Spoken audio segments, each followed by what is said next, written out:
तो हेलो बच्चों, good morning all of you. कैसे हैं आप लोग? उम्मीद है कि आप लोग बहुत ही बेहतर होंगे और अच्छे होंगे।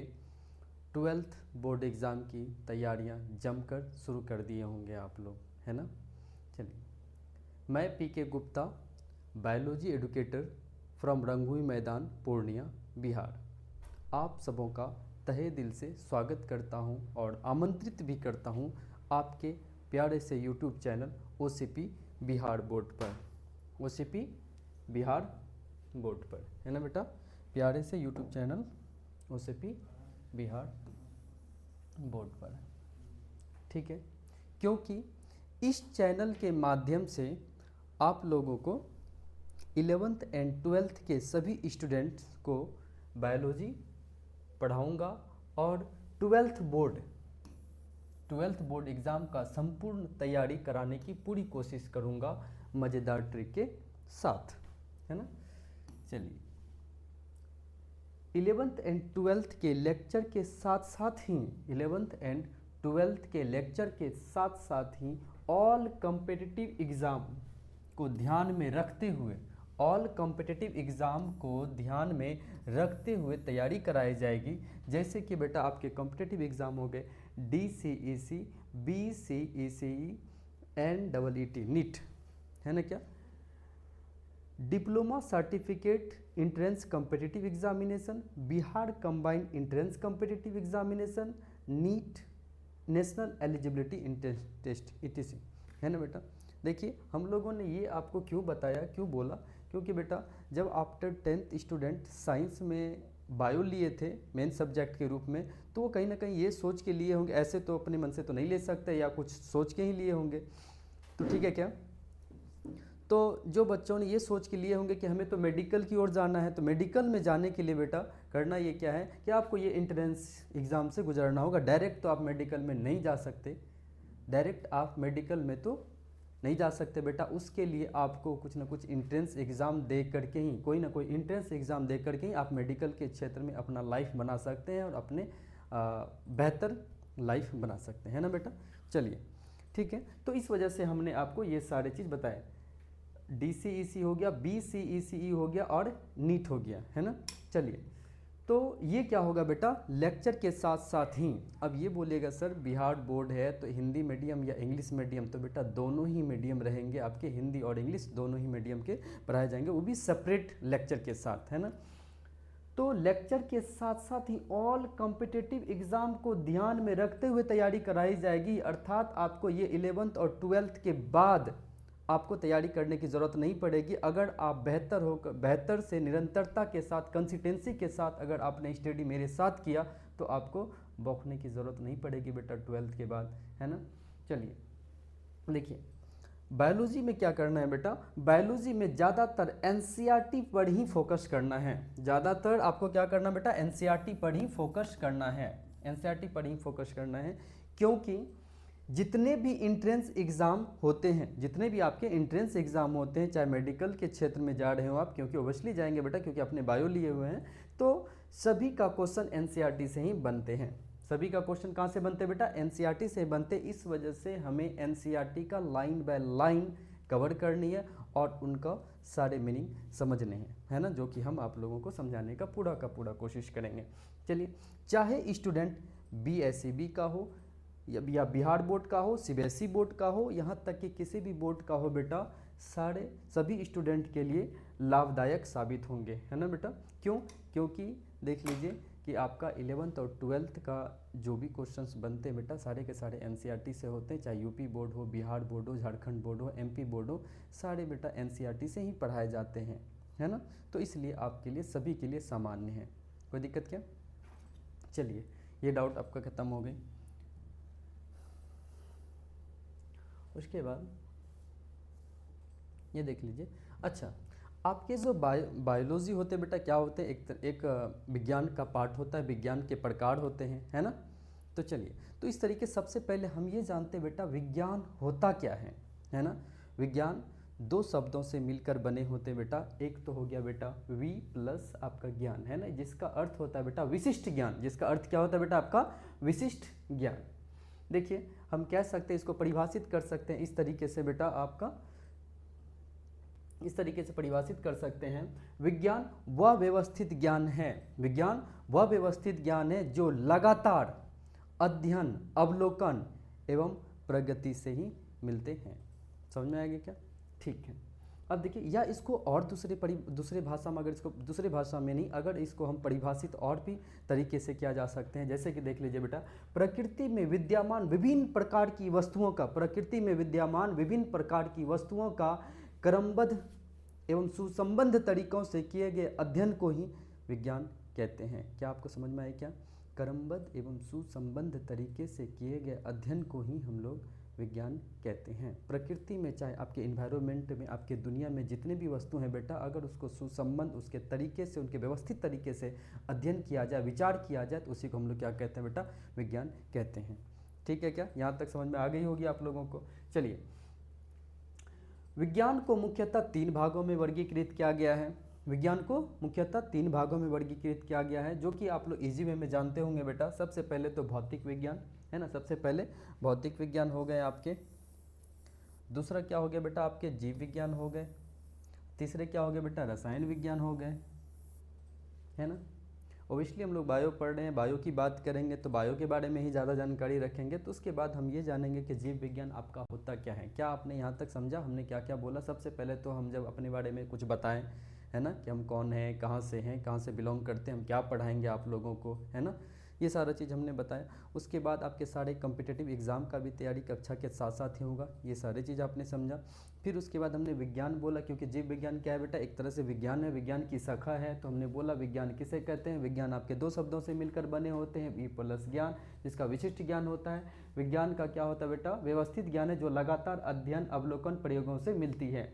और दूसरे तरीके से अगर इसको परिभाषित कर सकते हैं तो बेटा, प्रकृति में विद्यमान विभिन्न प्रकार की वस्तुओं का अध्ययन सुसंबद्ध एवं क्रमबद्ध तरीके से किए गए अध्ययन को ही हम लोग क्या कहते हैं बेटा? विज्ञान कहते हैं। और विज्ञान को मुख्यतः 3 भागों में बांटा गया है बेटा। सबसे पहले आपको बताए थे जीव विज्ञान, भौतिक विज्ञान, जीव विज्ञान एंड रसायन विज्ञान। चलिए ठीक है, आगे देखते हैं। आगे हम लोग क्या देखेंगे बेटा? जीव विज्ञान। जीव विज्ञान किसे कहते हैं? तो जीव विज्ञान के बारे में पहले देख लेते हैं। जीव विज्ञान का इंग्लिश होता है बायोलॉजी। बायो बेटा बायोलॉजी 2 शब्दों से मिलकर बना होता है। एक होता है बेटा बायो, दूसरा क्या होता है बेटा? लोगोस। बायो का अर्थ होता है बेटा जीव, और लोगोस का मतलब होता है अध्ययन, अर्थात इसका मतलब हो गया जीवों का अध्ययन। आप इतना समझे बेटा, जीव विज्ञान का मतलब हो गया जीवों का अध्ययन, अर्थात स्टडी ऑफ लाइफ।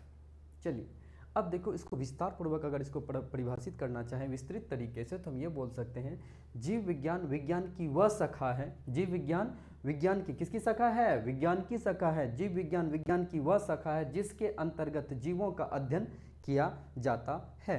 उसे क्या कहते हैं बेटा? हम लोग जीव विज्ञान कहते हैं। जीव विज्ञान के लगभग 3 भाग होते हैं। जीव विज्ञान भी लगभग 3 भागों में बटे होते हैं। ठीक है क्या? चलिए देखते हैं। 3 भागों में बटे होते हैं। जैसे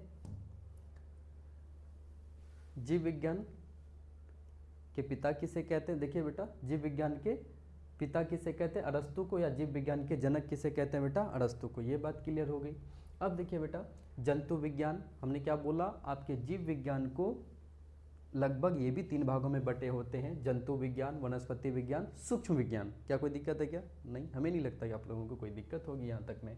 ठीक है, जंतु विज्ञान को क्या कहते हैं बेटा? जिसमें जंतु विज्ञान का इंग्लिश होता है जूलॉजी, वनस्पति विज्ञान का इंग्लिश होता है बॉटनी, सूक्ष्म विज्ञान का इंग्लिश होता है बेटा माइक्रोबायोलॉजी।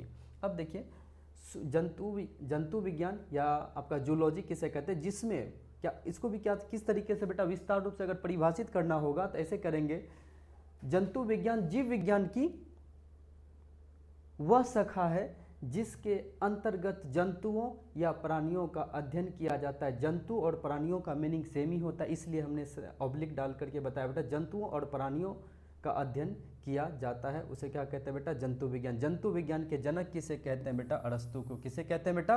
अरस्तु को। उसके बाद देख लीजिए वनस्पति विज्ञान। वनस्पति विज्ञान जीव विज्ञान की वह शाखा है, वनस्पति विज्ञान जीव विज्ञान की वह शाखा है जिसके अंतर्गत पेड़ पौधों का अध्ययन किया जाता है।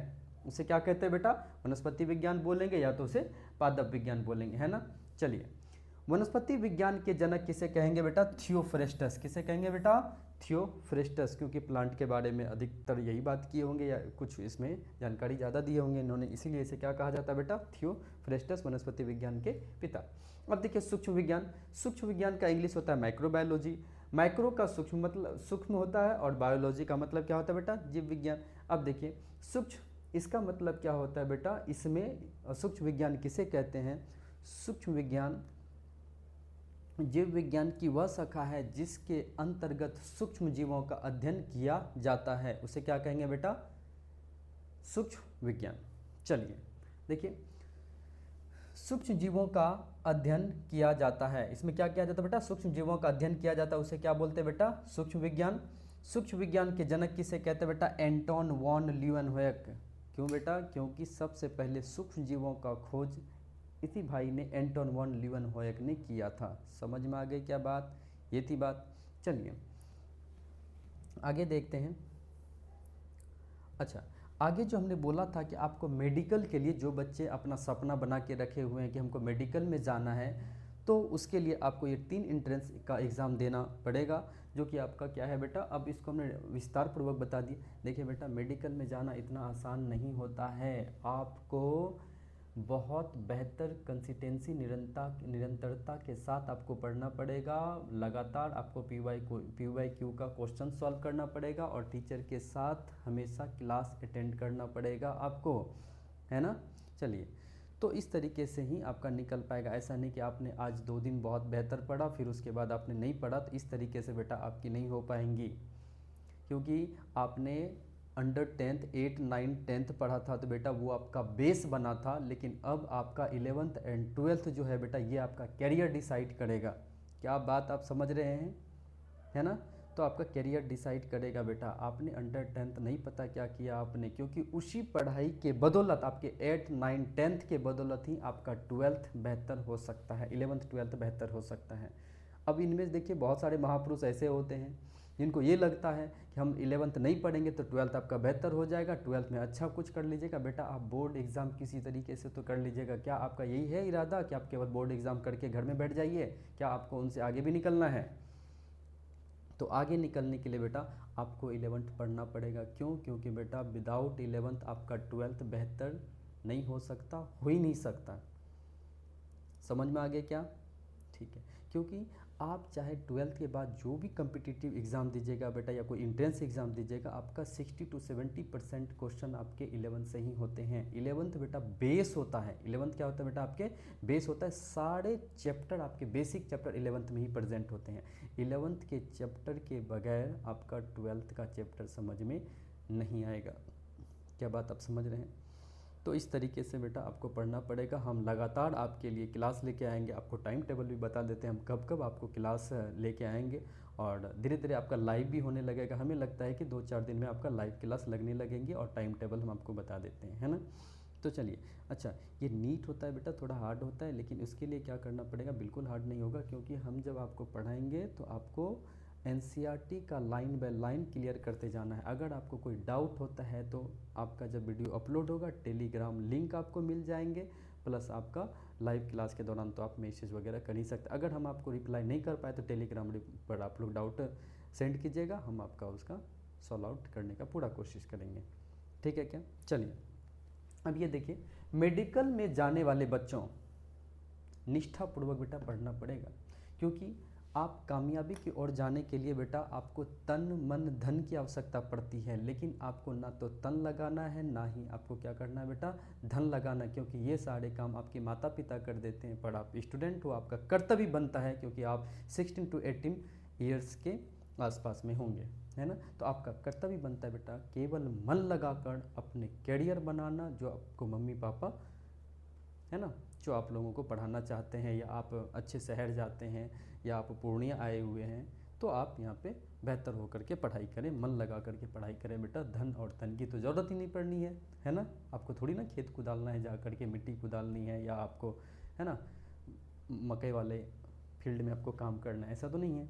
चलिए ठीक है, मेडिकल में जाने वालों बच्चों ध्यान पूर्वक आप सुनिए, क्योंकि बेटा ये तो हम आपको इंट्रोडक्शन दे रहे हैं कि हम कौन हैं, आपको कैसे पढ़ाएंगे, ये सारा चीज़ का जानकारी दे रहे हैं। आपका रियल क्लास तो नेक्स्ट डे से चलेगी, है ना।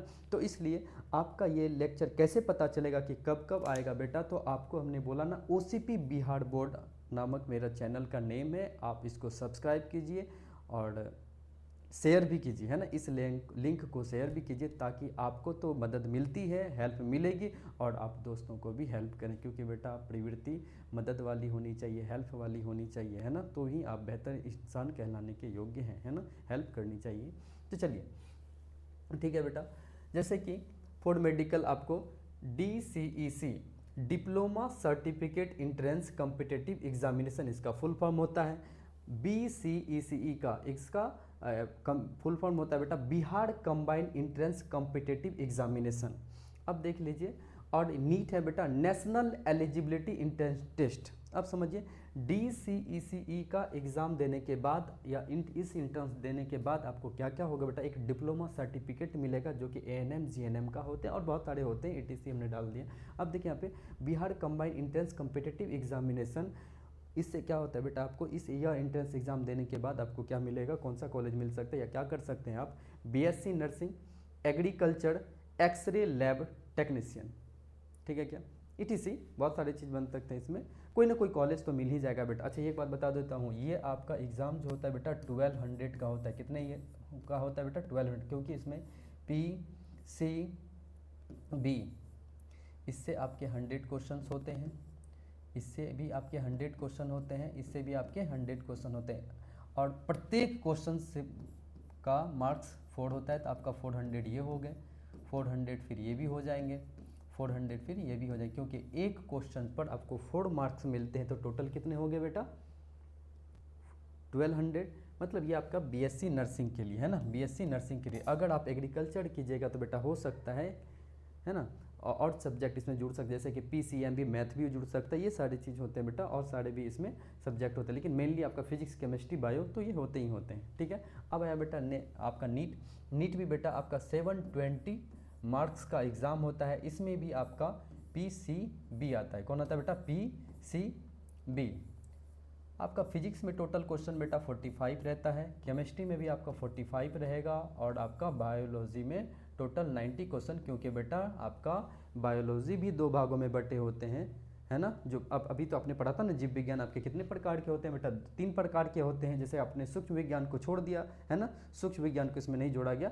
बोटनी और जूलॉजी उसमें 45 क्वेश्चन रहते हैं। जंतु विज्ञान और वनस्पति विज्ञान 45 टोटल हो गया बेटा 90 और 90। अच्छा, इसमें जो आपके एक क्वेश्चन पर कितने मार्क्स मिलते हैं बेटा, 4 मार्क्स मिलते हैं। इसमें भी कितने मार्क्स मिलते हैं, 4 मार्क्स मिलते हैं। टोटल आपके नंबर ऑफ क्वेश्चंस हो गए बेटा 180, मल्टीप्लाई कीजिए 4 से तो कितना हो जाएंगे बेटा 720। क्या कोई दिक्कत है, नंबर ऑफ क्वेश्चन, ठीक है क्या, इतना तो आपको समझ में आ गया होगा।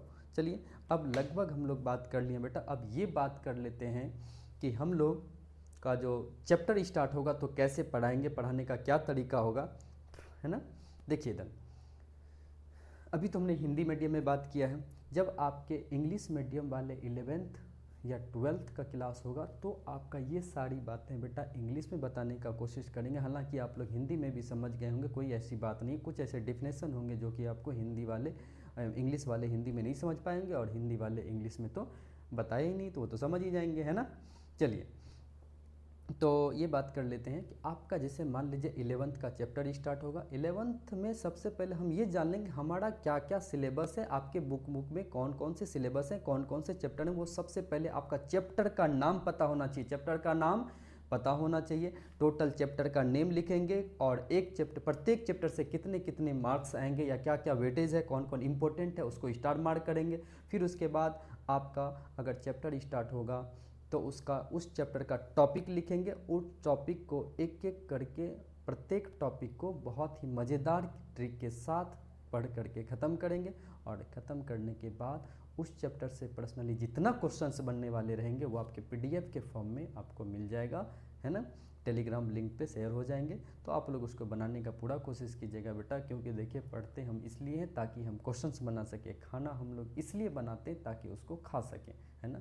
पढ़ने का मतलब ये हो गया कि आपको एग्ज़ाम में जा कर के क्वेश्चन को ही फेस करना पड़ेगा, पढ़ने से ज़्यादा कुछ नहीं होगा बेटा, आपका क्वेश्चंस बनाने से होगा, समझ गए ना। अगर आप लगातार वे में क्वेश्चंस बनाइएगा तो आपका ऑटोमेटिक थ्योरी सभी यादें ही रहेंगे, भूलिएगा नहीं, है ना। क्वेश्चंस बनाना बहुत बहुत बहुत ज़रूरी होता है बेटा, ये बात आप हमेशा ध्यान में रखिएगा, ठीक है क्या। उसी तरीके से आपका 12th में भी सबसे पहले उनका टॉपिक देखेंगे, टॉपिक देखने के मतलब चैप्टर का नेम लिखेंगे, प्रत्येक चैप्टर से कितने नंबर आने वाले हैं, कौन से कितना वेटेज वाले हैं उसको देखेंगे। फिर जब कोई चैप्टर का स्टार्ट होगा तो उनका टॉपिक लिखेंगे, फिर हर एक टॉपिक को क्लियर करने के बाद क्वेश्चंस प्रैक्टिस करेंगे बेटा। हो सकता है आपका टेस्ट भी स्टार्ट हो सकता है ना, पीपीटी के फॉर्म में टेस्ट स्टार्ट हो सकती है। क्या समझ में आ रही है क्या बात? चलिए ठीक है, इतना ही देख लीजिएगा बेटा। हम आपका जब नेक्स्ट क्लासेस में आपका 12th में तो आपका पुष्पी पादपों में लैंगिक जनन, इंग्लिश में कह सकते हैं sexual reproduction in flowering plants, and 12th का एंड 11th का आपका सेल स्टार्ट होगा। क्योंकि बेटा सेल, क्योंकि जीव विज्ञान में हम लोग क्या करते हैं बेटा, जीवों का अध्ययन करते हैं, और आप ये बात जानते हैं कि जीवों का शरीर कोशिकाओं का ही बना होता है, इसलिए सबसे पहले हम लोग कोशिका वाला चैप्टर कंप्लीट करेंगे, यानी cell, unit of life, unit of life Hindi में बोल सकते हैं बेटा, जीवन की इकाई। क्या बात समझ में आ गई क्या आप लोगों को? चलिए बेटा इतना ही, धन्यवाद, थैंक यू।